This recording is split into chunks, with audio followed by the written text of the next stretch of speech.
Hello मेरे प्यारे साथियों, कैसे हैं आप सभी। आई होप आप सभी मस्त होंगे, स्वस्थ होंगे और अपनी तैयारी में जो है व्यस्त होंगे। तो चलिए आज के इस वीडियो में जो है मैं बात करने वाला हूं सर्वनाम के बारे में। तो सर्वनाम किसे कहते हैं, इसके कितने भेद होते हैं, वो सभी मैं आप लोगों को बताते हुए आप लोगों को ऑब्जेक्टिव का भी कंप्लीट प्रैक्टिस करवा दूंगा। बस आप लोगों को 5 से 7 मिनट का समय देना है, बाकी सारा डाउट जो है मैं आप लोगों को क्लियर कर दूंगा।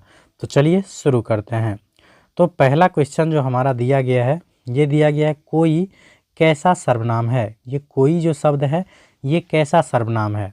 तो याद रखिएगा, सिंपल पहले जो मैं बता देता हूँ सर्वनाम किसे कहते हैं। तो याद रखिएगा, दूसरा क्वेश्चन में दिया गया है परिभाषा, जो शब्द हम संज्ञा के बदले प्रयुक्त करते हैं उसे बोला जाता है सर्वनाम। तो सर्वनाम के लिए परिभाषा बस इतना सा याद रख लीजिएगा, जो संज्ञा के बदले हम जिस शब्द का प्रयोग करेंगे उसको बोलेंगे सर्वनाम। सर्वनाम के 6 भेद होते हैं, जिसमें से यहाँ 4 दिया गया है। तो नाम देख लीजिएगा एक बार। पहला होता है पुरुषवाचक, दूसरा निश्चयवाचक, उसके बाद अनिश्चयवाचक, प्रश्नवाचक, संबंधवाचक और एक होता है निजवाचक। तो उम्मीद करता हूँ आप लोग ये नाम याद रख लीजिएगा। तो यहाँ बोला जा रहा है कोई कैसा सर्वनाम है। तो जैसे बोलेंगे कोई आ रहा है, तो इससे क्या होगा, तो अनिश्चितता का बोध होता है। तो नाम से ही स्पष्ट होता है, जो जिस सर्वनाम का प्रयोग हम अनिश्चित व्यक्ति या वस्तु के लिए करेंगे तो उसको बोलेंगे अनिश्चयवाचक सर्वनाम। जैसे बोलेंगे कोई आ रहा है, कुछ दो, तो ये सभी क्या है, अनिश्चितता का बोध हो रहा है, इसलिए इसको बोलेंगे अनिश्चयवाचक सर्वनाम। तो ऑप्शन नंबर बी इसका करेक्ट आंसर हो जाएगा। उसके बाद दूसरा क्वेश्चन है, जो शब्द संज्ञा के बदले प्रयुक्त होता है उसे क्या कहते हैं। तो अभी जस्ट मैंने बताया है, जो शब्द संज्ञा के बदले प्रयुक्त होता है उसको हम लोग बोलते हैं सर्वनाम। तो ऑप्शन नंबर बी इसका करेक्ट आंसर हो जाएगा। उसके बाद तीसरा क्वेश्चन है, जो कौन रो रहा है किस सर्वनाम का उदाहरण है। तो नाम से ही स्पष्ट है कौन रो रहा है, तो इसका मतलब हम क्वेश्चन कर रहे हैं, जो कौन रो रहा है। जैसे हम आप लोगों को बोलेंगे क्या पढ़ रहे हैं आप लोग, तो यहाँ हम क्या करेंगे, क्वेश्चन कर रहे हैं। तो याद रखिएगा, जिस सर्वनाम का प्रयोग हम प्रश्न करने के लिए करेंगे उसको बोला जाता है प्रश्नवाचक सर्वनाम। जैसे कौन रो रहा है, क्या हुआ, क्या कर रहे हो, तो ये सभी क्या हो जाएगा, प्रश्नवाचक। तो ऑप्शन नंबर सी इसका करेक्ट आंसर हो जाएगा। उसके बाद नेक्स्ट क्वेश्चन हमारा है 4 नंबर।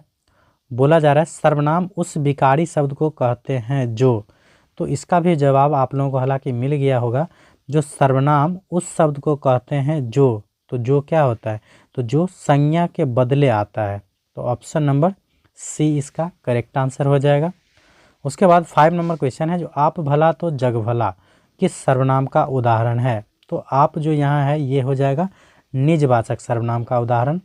तो ऑप्शन नंबर सी इसका करेक्ट आंसर हो जाएगा। निजवाचक सर्वनाम उसको कहते हैं जिससे स्वयं या निज का बोध होता है, उसे बोलेंगे निजवाचक सर्वनाम। उसके बाद 6 में है,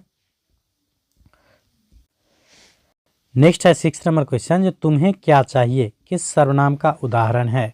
तो यहाँ भी जैसे मैं आप लोगों को बोलूँगा जो आप लोगों को क्या चाहिए या नेक्स्ट वीडियो हम किस टॉपिक पे लाएँ, तो जब हम किसी से प्रश्न करने के लिए करते हैं तो उसको बोला जाता है प्रश्नवाचक सर्वनाम। तो इसीलिए क्वेश्चन नंबर 6 का जो आंसर हो जाएगा ये ऑप्शन नंबर सी हो जाएगा। उसके बाद 7 नंबर क्वेश्चन है, जो कमाएगा वही खाएगा किस सर्वनाम का उदाहरण है। तो जो सो या जो वही, तो ये सभी जो है संबंध बता रहा है। जो खाएगा कौन, तो जो कमाएगा। तो यहाँ जो कमाएगा वही खाएगा किस सर्वनाम का उदाहरण है, तो ये हो जाएगा संबंधवाचक। तो ऑप्शन नंबर सी इसका करेक्ट आंसर हो जाएगा। याद रखिएगा, संबंधवाचक सर्वनाम में क्या होता है, तो हम एक संज्ञा से दूसरे संज्ञा के बदले में जो है उसको संबंध स्थापित करते हैं। उसके बाद नेक्स्ट क्वेश्चन हमारा है, जो कौन आ रहा है, सॉरी आ नहीं रहा है, कौन खा रहा है किस सर्वनाम का उदाहरण है। तो यहाँ भी है कौन खा रहा है, तो यहाँ भी हम प्रश्न कर रहे हैं। तो जिस सर्वनाम का प्रयोग हम प्रश्न करने के लिए करेंगे उसको बोलेंगे प्रश्नवाचक सर्वनाम।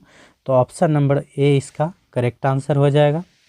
उसके बाद नेक्स्ट हमारा क्वेश्चन है 9 नंबर, जो सब्जी मत खाओ क्योंकि वह खराब है। तो ये हम सही जानकारी दे रहे हैं, जो सब्जी मत खाओ क्योंकि वह खराब है।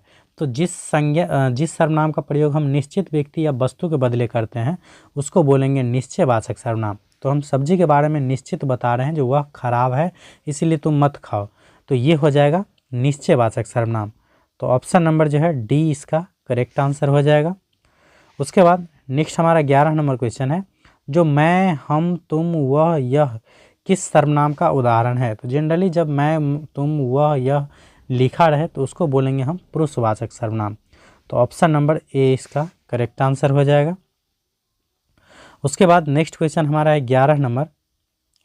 11 नंबर क्वेश्चन बोला जा रहा है, जो वह जो न करे सो थोड़ा किस सर्वनाम का उदाहरण है। तो 11 नंबर क्वेश्चन मुझे ही समझ में नहीं आ रहा है, जो मतलब इसमें क्वेश्चन पूछा क्या जा रहा है। अगर आप लोगों को समझ में आ रहा होगा तो कमेंट में समझाइएगा थोड़ा मुझे।